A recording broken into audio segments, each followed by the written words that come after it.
Hello friends, exam time है and कुछ बच्चों को इस चैप्टर में बहुत प्रॉब्लम्स हैं लाइन एंड एंगल्स में। तो इसका सबसे पहले आप इसी फिगर से आप सारे ही इसके कॉन्सेप्ट समझ लो कि सबसे पहले देखो, जब ये एंगल देखो 1 एंगल 3, ठीक है, ये किस तरीके के एंगल बन रहे हैं, ये बन रहा है इस तरीके से, ये क्रॉस बना रहा है, ठीक है। तो यहाँ पर जो एंगल होगा, मान लो ये x है एंड ये y है, तो हमेशा x एंड y जो भी इसे बोलेंगे वर्टिकली अपोजिट एंगल, ठीक है। तो यहाँ हमने नाम रखा हुआ है, यहाँ पर ये भी x बन रहा है, यानी कि ये दो पैरेलल लाइन्स है L एंड M, ये इसकी ट्रांसवर्सल लाइन है। जब भी दो पैरेलल लाइन को एक लाइन ट्रांसवर्स कर रही है, उसको काट रही है, तो आपको क्या करना है, उसमें जो आपके वर्टिकली अपोजिट एंगल बनेंगे, क्रॉस बनेगा, उसमें जो क्रॉस बनने के लिए जो दो एंगल आ रहे हैं वो क्या होंगे, आपके इक्वल होंगे।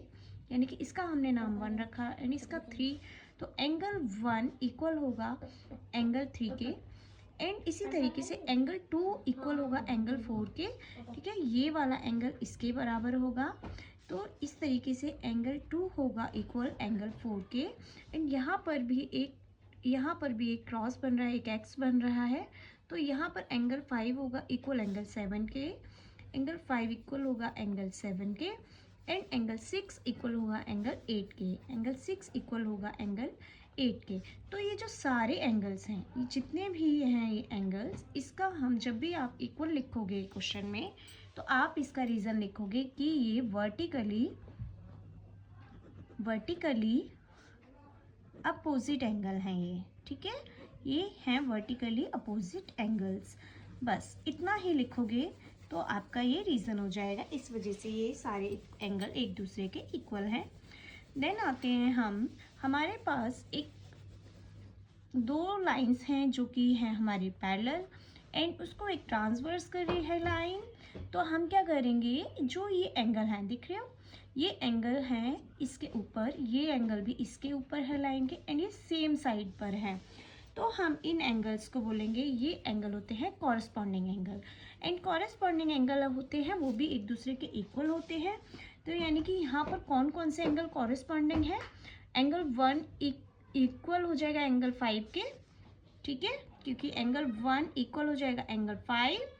अब एंगल 4, ये दोनों नीचे की तरफ है, ये एंगल 4 इक्वल हो जाएगा एंगल 8 के, ये भी नीचे की तरफ है, ये भी नीचे की तरफ है, तो एंगल 4 इक्वल हो जाएगा एंगल 8 के। अब इस तरफ इस साइड वाले एंगल देखेंगे तो एंगल 2 इक्वल हो जाएगा एंगल 6 के।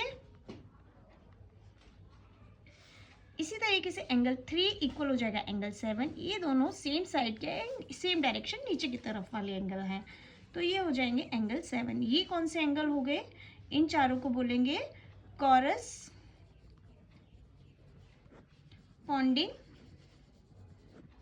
एंगल्स, ठीक है। इसमें जब भी आप इन इक्वल करोगे इन एंगल्स को, तो आप रीज़न दोगे कॉरस्पॉन्डिंग एंगल्स है, इसलिए ये एंगल क्या है, इक्वल है। देन आते हैं हम अब यहाँ देखेंगे 3 एंड 5, ठीक है, जो 3 एंड 5 देखेंगे, ये दो जो लाइन्स हैं हमारी पैरेलल है, इनके अंदर वाले ये एंगल हैं, और ये क्या है, एक इस तरफ का एंगल है, एक इस तरफ का एंगल है, तो ये एक Z बन रहा है, देखेंगे तो ये क्या बन रहा है, Z। जब भी इस तरीके से दो पैरेलल लाइन्स के, ये दो पैरेलल लाइन्स हैं एंड यहाँ पर एक ट्रांसवर्स लाइन जारी है, और इसमें ये वाला एंगल इस एंगल के क्या हो जाएगा, इक्वल हो जाएगा। क्यों हो जाएगा, क्योंकि ये क्या बन रहे हैं, अल्टरनेट इंटीरियर एंगल हैं, ये एक Z बना रहा है।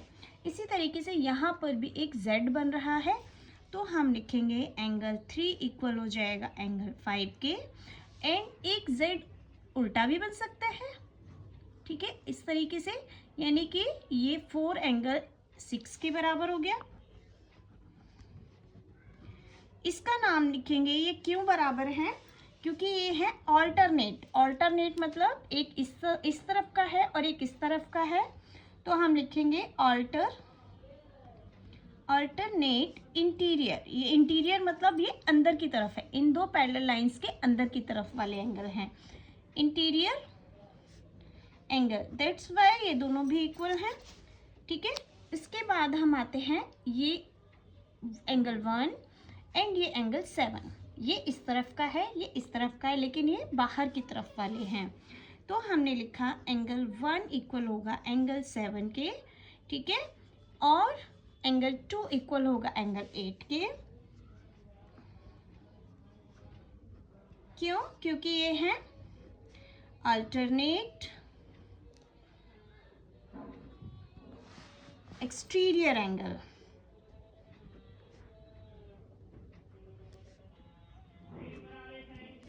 देन आते हैं हम सेम, ये है अंदर के सेम साइड के और अंदर के दोनों एंगल, एंगल 4 एंड एंगल 5, ठीक है, दो पैरेलल लाइंस के अंदर वाले सेम साइड के एंगल, ठीक है, ये 4 + 5, ठीक है। इसको क्या करेंगे, जब भी आप दो पैरेलल लाइंस के दो एंगल्स को सेम साइड वाले को प्लस करेंगे तो हमारे पास आएगा 180 डिग्री, ठीक है। और सेम साइड वाले इधर वाले भी दो एंगल्स हैं, 3 + 6, तो इन दोनों का टोटल कितना होगा, ऑलवेज 180 डिग्री होगा। क्या होगा, 180 डिग्री। इसका आंसर क्या लिखेंगे, angles on the same side of transverse line.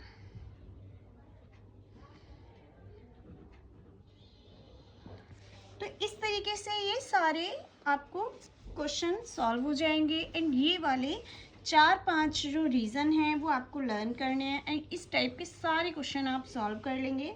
मैं कुछ क्वेश्चन आपको सॉल्व करके बताऊंगी।